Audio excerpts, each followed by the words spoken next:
prepping for the rain, prepping for the storm. I mean, we could get several inches of rain, which would cause several feet of water in the pond. Yes, we shall see.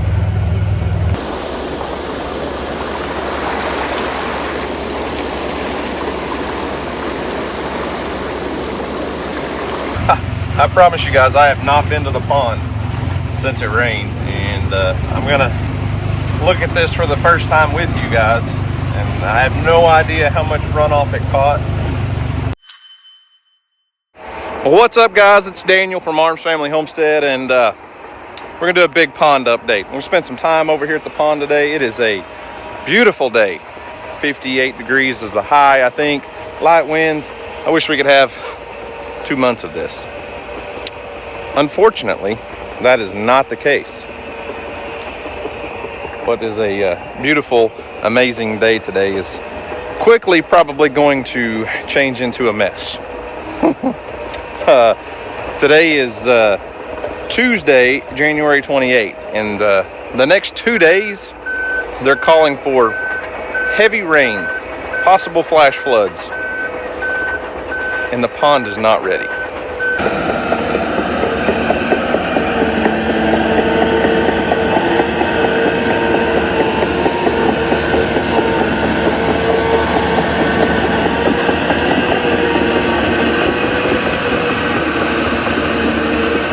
Now, to me, a lot of this always seems to look the same on video. In person, it looks totally different every time I come over here. But when I watch it back on video, it doesn't seem like it is making much progress or changing much. But it's, you know, part of it, like you guys can't tell elevation on video. And the height of the dam, you know, they work for a couple days and raise the dam 2 or 3 feet.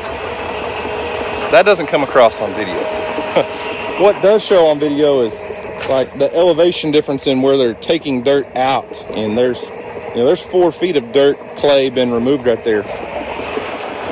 But we have a storm pending, glooming, dooming, all the scary things we don't want right now. The snow that we had a week or 2 ago, well, I guess it's been almost 2 weeks now, really put us back. It pushed us back big time.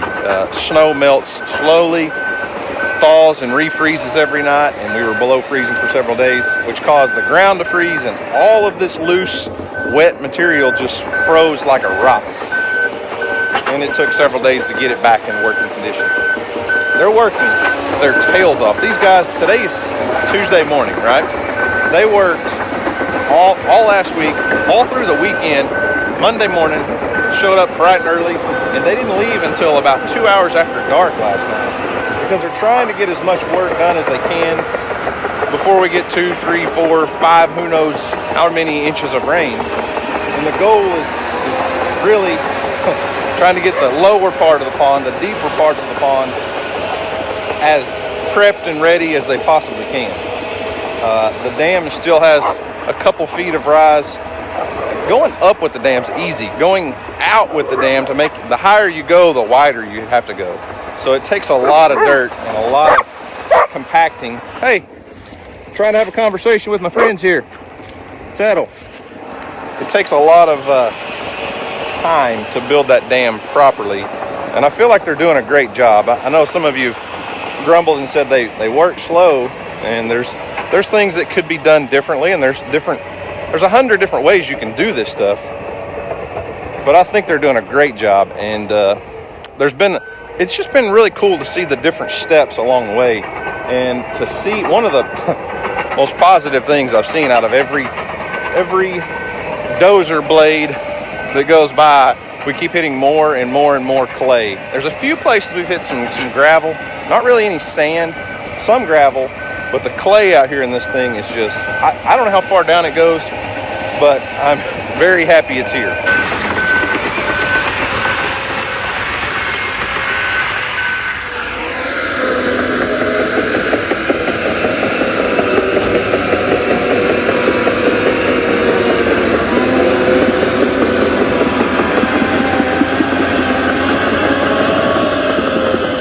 So this is all, you know, kind of a mess up here still, and like I said, we're holding off on a lot of the higher elevation. They're really trying to get as much good material moved as they can from down low. And like the bottom of the pond, they finally got it all cleaned out, got it mucked out. That was quite the chore. There's still a lot of cleanup down there, don't get me wrong. It's not finished, but man, there was a lot of muck in that. And there's a good chance, I don't know exactly, we'll have to put a transit on it, like all this will get cleaned up. He's still working on all this, but there's a good chance that in the bottom of this pond, where, you know, the bottom of the existing pond that was here before, is going to be somewhere around 20, 22, 23, 24 feet deep, easily, I think. You can see how much muck they pulled out right here. I mean, there's a good 4 or 5 feet that got cleaned out right there, and all of that's been cleaned out, but the water just keeps pooling back in there, which isn't really a problem. But guys, this thing is way bigger than what I ever dreamed it was going to be.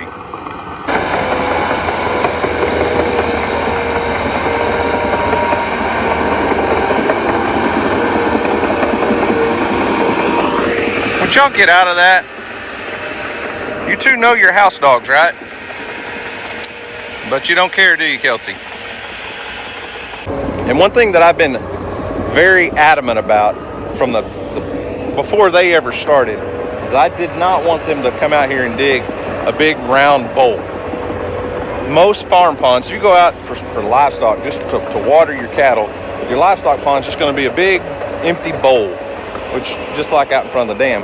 But we're building a bass fishing heaven. That's the goal, bass and bluegill, and maybe a place for some dogs to play. You get all dirty. So there's a lot of things that we're doing here that are not traditional for just building a pond. There's so many stumps and elevation changes that we're leaving out here that's taking a lot longer. It's making things take longer than what it should because they're having to work around things. But when it comes to bass fishing, bass love structure. Bass love elevation changes and drop-offs and points and ledges and stumps and logs and rocks and all of the things. And the more of that we can add in here, the more of that stuff we can have, the more bass, the more fish that this pond's going to be able to carry. We don't just want a big empty bowl. And I think we're succeeding in that project. Because there's a couple old trees that were in the pond before. Those are stumps that have been here for 30 something years. And right now, where he's at from ground level to old ground level, where the existing pond was, that's about a 5-foot ledge. And we're leaving things like that. Just like this old grass clump out here that used to be a little island that stuck up. This is eventually going to be, the top of that grass will probably be 7, 8, 9 feet underwater. So from there to here is another 8 or 9 feet. And I'm going to come in with a lot of the structure, a lot of the concrete and boulders and things that I've got, and pile in and around and make places for bass to hide. And we left, I know it's just silly, but we left all these grass clumps, and once they're underwater, they'll be there for a while probably, and fish can get in and around. I mean, if they just come in here and rip the stumps out, I mean, it would have gone a lot faster. Their work pace would have been tremendously faster, I feel like. But they're trying to help me build the perfect bass fishing pond, and that's what we're wanting, and that's part of why it's taking so long. But just look at the base of this pond right now. Look at this clay. You could turn this stuff into pottery clay just about. Not everywhere in the pond is like this, but a lot of places. I mean, he just came over this with a dozer blade, and it's as smooth as a dinner plate. Solid clay, feet upon feet upon feet. Now there's a couple places we're gonna have to do a little extra work and move some clay around and add clay because we don't want a leak in the a gravel area or something. But for the most part, man, it's just like this.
And I think right now, one of my favorite places on this entire property, other than sitting down by the creek, is going to be this little peninsula that sticks out over the pond. I am on the east side of the pond. As you can see, he's working his way up the dam. We were over there. On this side, I had him kind of push out a mound of dirt that makes a big rounded peninsula. It's hard to see on video. The water will cut way back over in this way, and on this side, cut way back in there. You know, y'all never start doing that until I get to talking. It's all Kelsey. It's all Kelsey.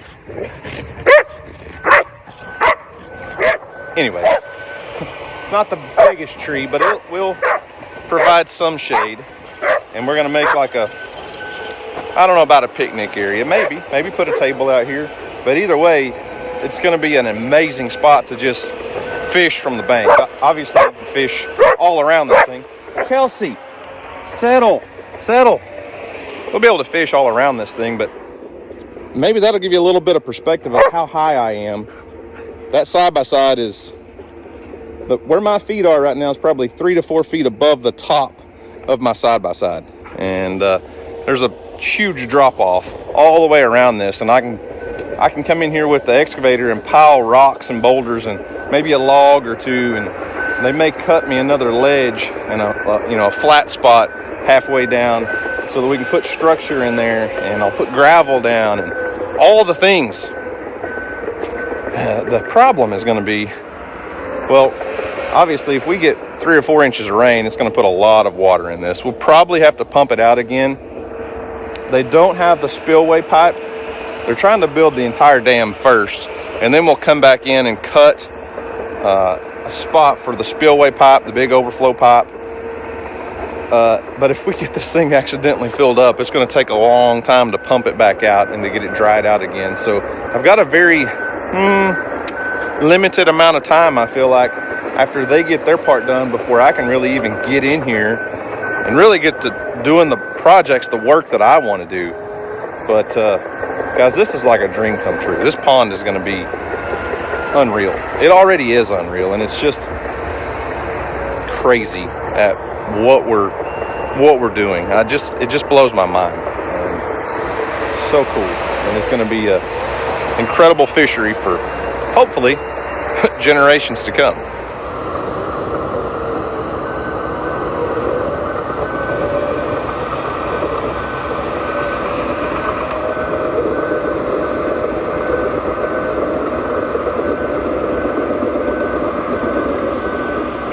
These little underwater islands are just going to be the coolest thing ever. I'm going to put structure up on top of things like that and all around it, logs, slabs of concrete, and it just gives such a variety of areas to fish and places for fish to live. There's even tree roots still sticking out of some of this, you know. I mean, yeah, we're going to lose some lures, but it's part of it.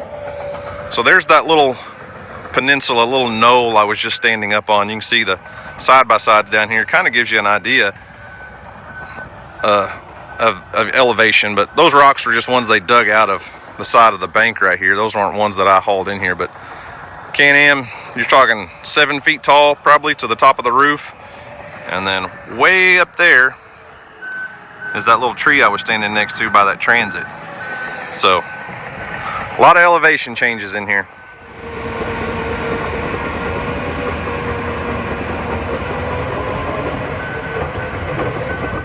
Well, I figured while they were working on the pond, it'd be a good chance to come over here and pick up another load of slab concrete.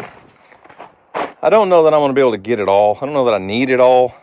He's using some of it to build a little parking area, but between him and I, we'll kind of clean up the mess. And I've left the skid steer here for, I don't know, a week and a half or so. So they're building a new house and had a lot of projects that needed tidied up and cleaned up and a lot of dirt work stuff. So it's worked out for both of us. He got to use the skid steer and I cleaned up a mess for him and actually found something I really need.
right, there's another load.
Been several hours since I was here, and just trying to see what they've got done. The dam's still going up. He's got a ton of dirt moved out of this area over here, and just prepping for the rain, prepping for the storm. I mean,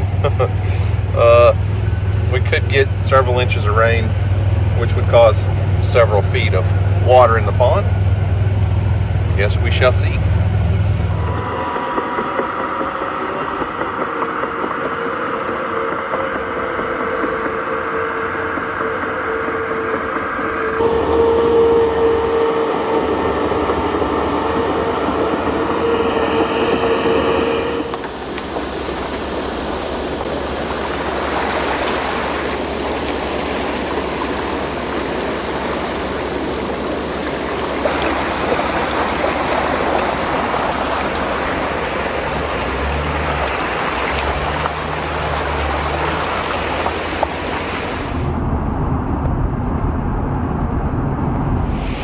Well, weather guessers were not wrong. It's the next morning. I just got back from town. I went and dropped Houston off at school, and as you can see, the creek is up. I think we probably got 1.5 inches, maybe 2 inches of rain overnight. It rained pretty hard. Obviously, the creek didn't get up a ton, but we're getting a lot of runoff. It's just, you know, you're at that point where everything's saturated and wet, and any little bit of rain we get turns to runoff. So I haven't made it over the pond this morning. Obviously, the pond build is going to be delayed several days probably, but I'm really curious to see how much runoff water the pond has in it, how much rain it caught.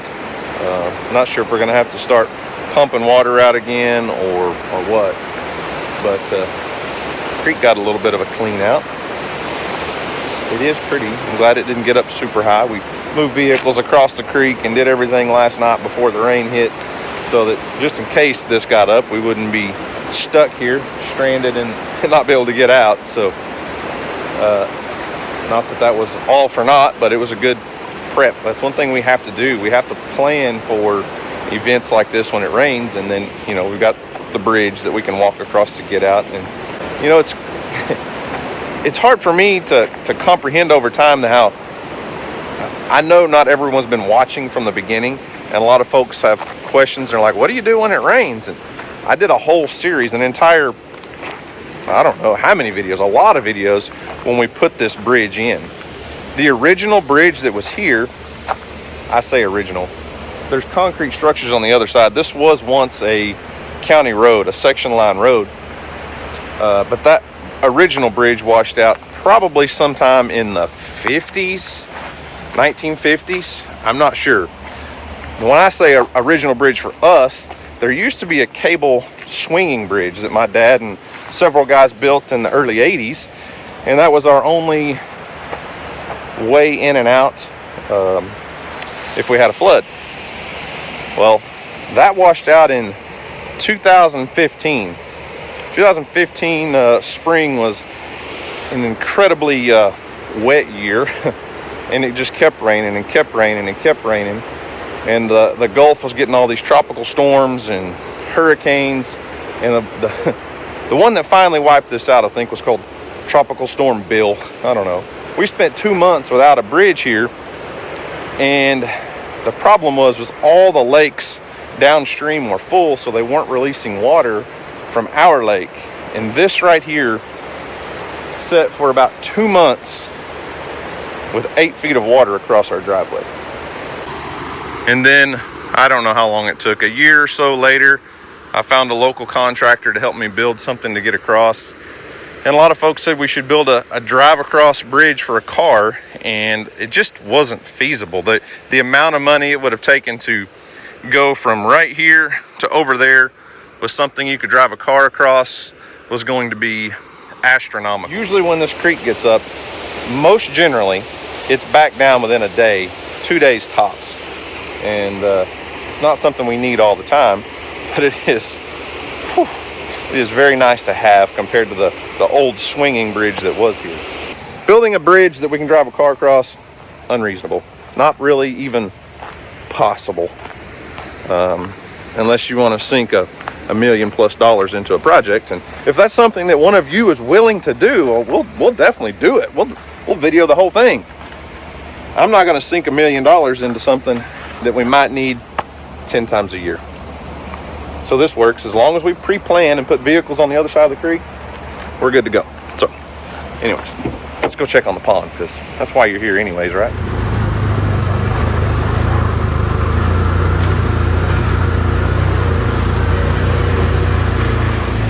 Well, I think the rain is pretty much over. At least anything that's going to accumulate so much. I am pretty nervous. I promise you guys, I have not been to the pond since it rained, and I'm gonna look at this for the first time with you guys, and I have no idea how much runoff it caught. I hope it's not a lot. We do have that big holding area up in the neck where they were digging it all out and trying to dam it up so that it was kind of like a catch basin. Problem was it was already full of water. I don't know. I'm scared.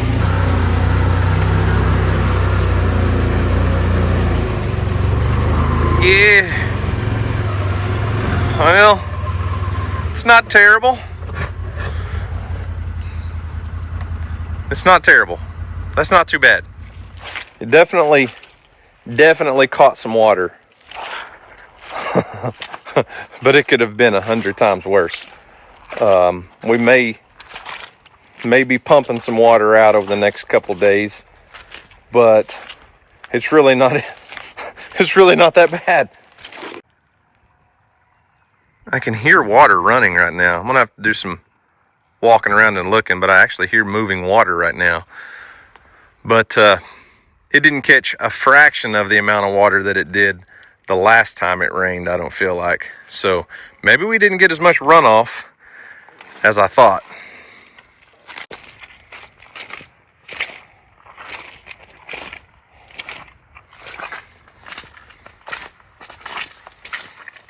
So this is exactly, pretty much exactly what we planned for, prepared for, and hoped for.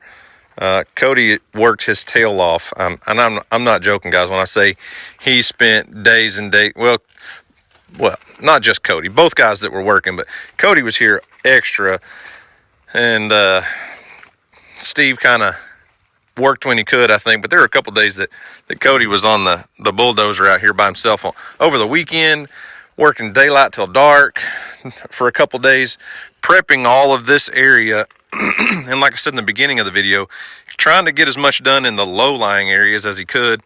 And all of this, we knew we could come back and clean up and finish if there was, several feet of water in the pond. And he did a very good job of prepping down low, I feel like, getting it all ready. And now, even now, you can still work up in here, after it dries out for a few days, because who wants to get out here and work in this kind of stuff? But he did a lot. I mean, a lot over the last few days. And these little underwater islands are just going to be fish heaven. I mean, I can put structure up on top of that.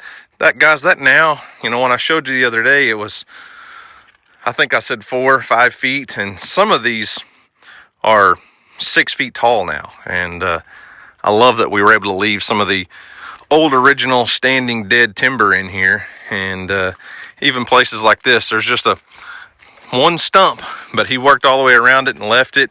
And I'm going to pile all kinds of debris and rubble and stuff around and on. And man, it's going to be so cool. And there's two different drainage areas that catch water for this pond. And you can see this, I told you I could hear running water still. I can see it moving. So there is still a little bit of runoff coming into the pond, but it's minimal. I mean, what's coming in now is just barely trickling. I mean, it's not, that's not going to accumulate to much.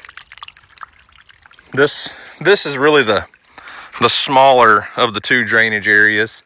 The bigger one is the one that you guys saw me working to clean out for a couple months. And I'm curious to see how it looks versus this smaller one.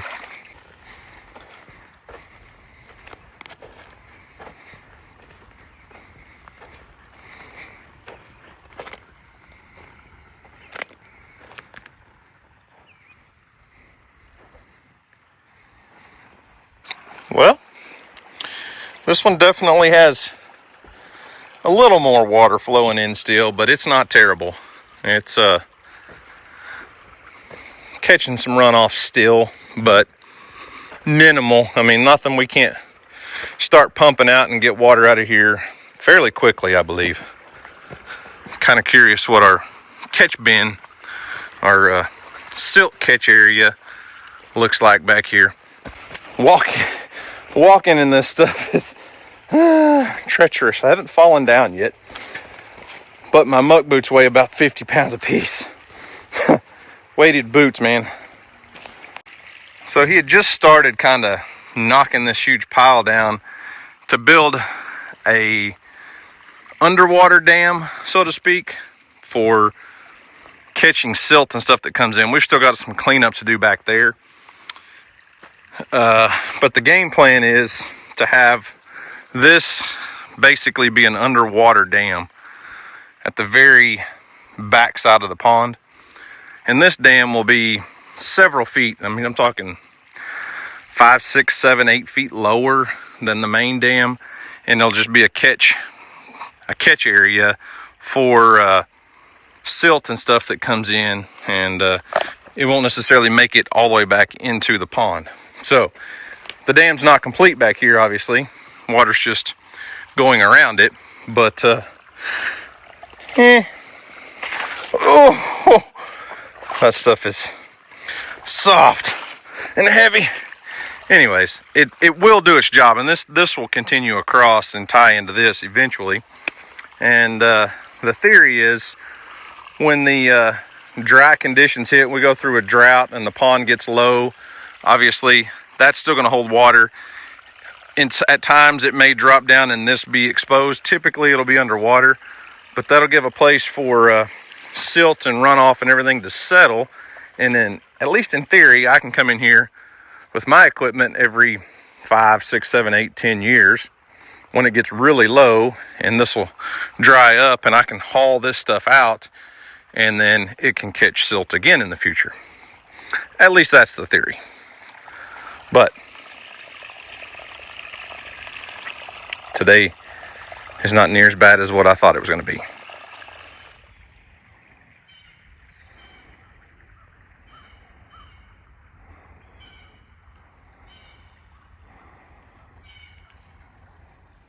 You know, I think the biggest fear for anyone when they're building a pond, and quite honestly, investing this much money into a hole in the ground, the biggest fear is it going to fill up and is it going to hold water? I don't have too much fear that this is going to hold water because of the pond that was here before. I knew that it held water well, and it's very encouraging seeing how much clay they've found and how much clay they've dug out underneath that pond. And we're still, I mean, where he's been working and moving clay to build the dam, it's just tremendously perfect conditions.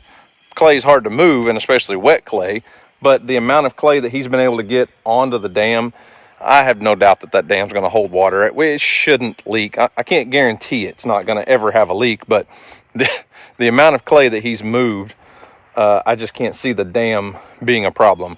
And they've done a very, very, very good job of taking that dam up slowly and letting it get compacted and packed in there and rolling over it with heavy equipment for days as they come up a foot and go wider a foot and come up a foot and go wider, well, 10 feet really, probably.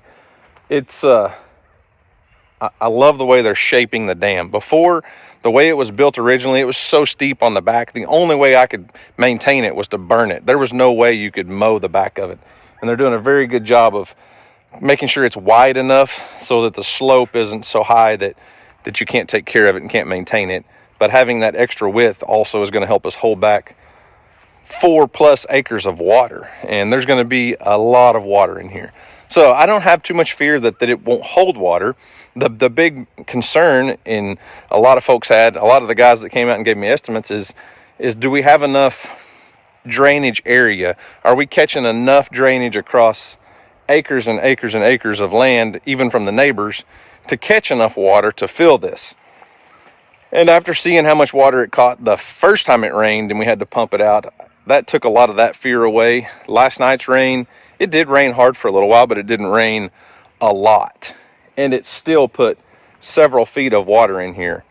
If we get, one big rain this spring, 4 or 5 inches, it may not completely fill it, but it's going to come close. And that's very encouraging. I'm hoping that the rains can hold off until I can get everything I want to get done in here. And I've talked about that from the beginning. That's going to be an entire process, an entire series of its own of me building structure. And I want to make sure I have really good pictures of where everything is. It'd be really cool to have a big aerial photograph after I get all the structure in here so that when we're fishing, we can reference those places. And speaking of fishing, I mean, it seems crazy to think about this, but we could possibly be stocking this pond with fish late this spring, early summer, and that's exciting. We'll be stocking it with small fish to begin with, probably, but I just looking out across here, it's surreal. The size of this, when I kind of get a perspective of how big it's going to be, and to think that a year from now we could be sitting here on the side of the pond at a picnic table catching bluegill. Probably not be catching bass in a year, obviously, unless we stock it with bigger bass. But we could be out here catching bluegill in a year from now, and having a good time sitting under the shade of an oak tree right here next to the pond. And this pond, the original pond, has been such a huge part of my life. And that sounds silly, but I grew up on this pond, just like I grew up on the creek. And I've raised my kids on this pond, and they've all caught hundreds of fish out of here. But right now, Houston's love of fishing is beyond what the other two's ever even come close to. And they grew up fishing over here, but Houston's interests are a little bit different than what Weston and Emily's interests were. And this is going to give him a place to learn about fishing. He's wanting to do more bass fishing. Obviously, we bought a bass boat last summer. We're going to do some more tournament fishing this spring. We've already got some plans for that, and I just feel like this is going to give him a huge learning curve, a step ahead of where most people learn to fish, because he'll be able to see what we're doing and all this process, and then come back later and catch fish right there and know why he caught a fish right there. Catch fish spawning on this little flat right here where we're going to put gravel in here, and we'll have bass and bluegill spawning beds in here in the spring, and know why they're there certain months of the year versus why they're out there around that stump certain months of the year. So all that stuff just excites me to no end, and I'm so thankful that I have you guys to bring along on this journey, and for you guys to see it, and for other people that are interested in building a pond or whatever it is. It's just so much fun, and I'm thankful for the opportunity to be able to do this and share it on social media, and I'm thankful for you guys watching. And I don't think most of you understand how grateful I am for that, and the opportunities that you've allowed me to have in my life. And sometimes we get comments from people saying we're bragging about all the stuff we get to go and do and see and build and have. And guys, it's not that. Most of you understand that. I feel like our life in the last 4 or 5 years has been put on fast forward, and it just flies through stages that could have never happened when I was an Oklahoma State trooper. There's just no doubt. I couldn't have built this on my trooper salary. And I know that. And I know that you guys buying hats and pecans and t-shirts and supporting us and just watching the videos have forever changed the course of my family's life. And that's all there is to it. There's no doubt.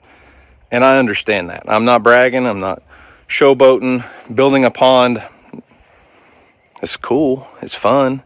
It's not me bragging. And I don't want anyone to misinterpret that. We're building this pond for the future of Arms Family Homestead, for the future of our channel, because we've made a career really out of things like this pond and our creek. And this is me investing back into that. It's a very expensive project, but it's very, very much worth it for the content and for the memories with my family and the memories with my kids. And it won't be that far down the line. This will be a prime spot for grandkids. And that's weird to say. DJ and I have talked about this so much. We've been together for a long time, and we've been doing a lot of talking lately about just different stages in life and coming out at where I feel like we're by no means empty nesters, but we're coming out of that baby, small child, young kid stage. And it has been so much fun. We loved having babies. We loved having kids. DJ stayed home and raised our kids. She was a stay-at-home mom, and we grew a garden, and we did all the things to save money and to make extra money. And our phase in our life as for us, as we feel like it's just started to change. We don't have, I mean, when Weston was home and Emily was little and Houston was little bitty, you know, we had ball games and practices every single night. And right now, Emily's still a part of the high school basketball team, but with her surgery this past year, she's not able to play, so we're not traveling as much.